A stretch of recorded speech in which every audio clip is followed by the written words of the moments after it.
The bullet entered through his left eye and exited through the back of his skull. Ray should have been dead before he hit the marble floor of that luxury boutique in Mexico City. But as the shoppers screamed and scattered, as the blood pooled beneath his motionless body, something impossible happened. He opened his eyes. He stood up.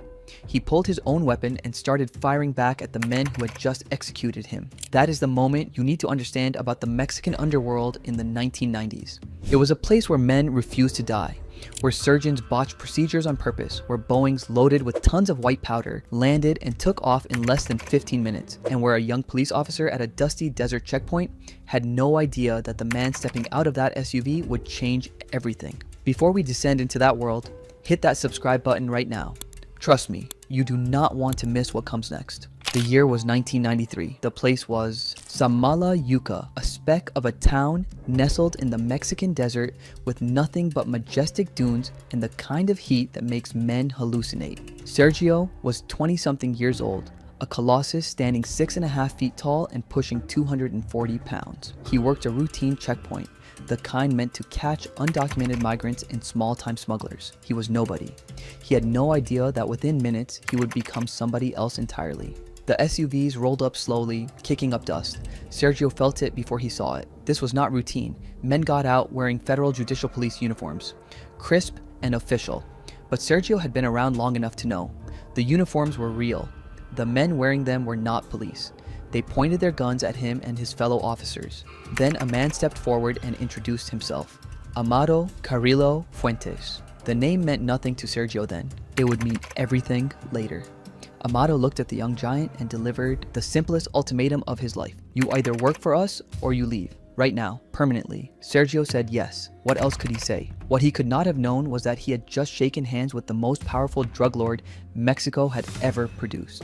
Amado Carrillo was not just another trafficker, he was the man who transformed a crude criminal enterprise into a sophisticated multinational industry. He was the lord of the skies, the first to figure out that if you could fill a Boeing 727 with cocaine from Colombia, you could land it on a clandestine airstrip in Chihuahua, unload 7 tons of white powder, reload it with 40 million in cash, and be airborne again before the Americans even realized their radar had caught you. While his competitors were still using small planes and praying they made it, Amado had a fleet. While they were fighting over street corners, he was negotiating with generals. While they were making headlines, he was making himself invisible. And that invisibility was the point. You see, Mexico in the 90s was divided among 4 families: Tijuana, Juarez, Sinaloa, and the Gulf. But those lines on the map meant nothing. What mattered was who controlled the routes, and Amado controlled the best ones. He had learned from watching his Gulf neighbor, Juan Garcia Abrego, become the first Mexican drug lord on the FBI's 10 most wanted list. He had watched the Colombian cartels crumble. He understood something his rivals did not. The moment you become famous, you become dead. So he stayed quiet. He bribed everyone who mattered.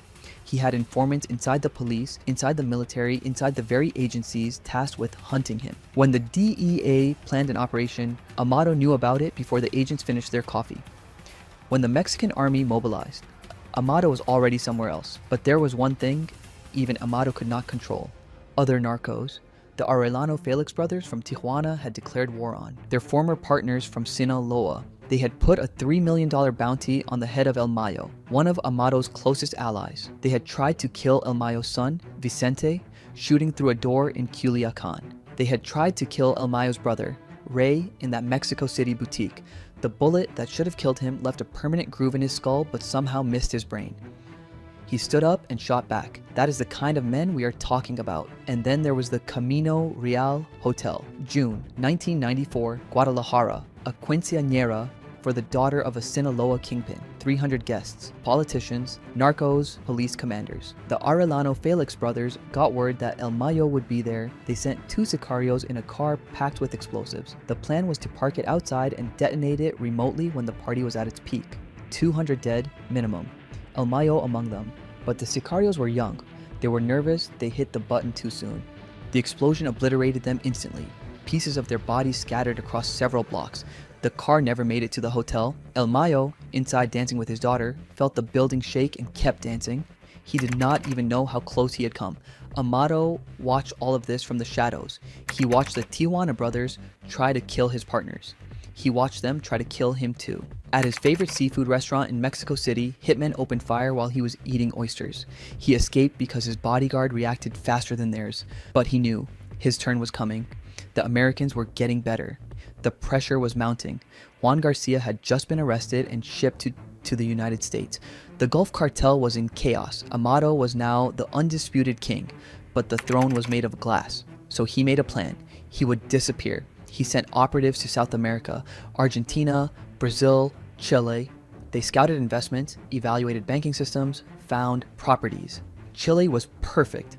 Isolated, stable, no cartel history. He would get plastic surgery, change his face, change his name, and run his empire remotely from a safe distance.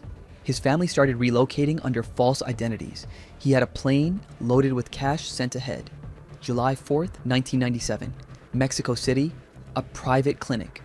Amado was on the operating table, finally doing something about that hippie beard he had abandoned years ago. He was 40 years old. He was worth billions. He was 10 steps ahead of everyone. And then something went wrong. The official story is that the surgeons gave him a sedative called Dormicum. They should have known his liver was damaged from years of heavy drinking. The combination was lethal. He died on the table. But this is Mexico. Nothing is that simple. The doctors were kidnapped, tortured, executed, their dismembered bodies dumped in metal barrels on a highway. The signature was Juarez Cartel Vengeance. But vengeance for what? For incompetence? Or for something else? The theories have never stopped. Amado faked it. He bribed the surgeons, used a corpse with altered fingerprints, and walked away. He is living in the United States right now under a protected identity, having traded information for immunity. The fingerprints on the body matched, but with enough money, fingerprints can be grafted. The family never formally identified him. The man who was always 10 steps ahead would have known exactly how to stage his own death. What we know for certain is that after he died, everything changed. His brothers took over.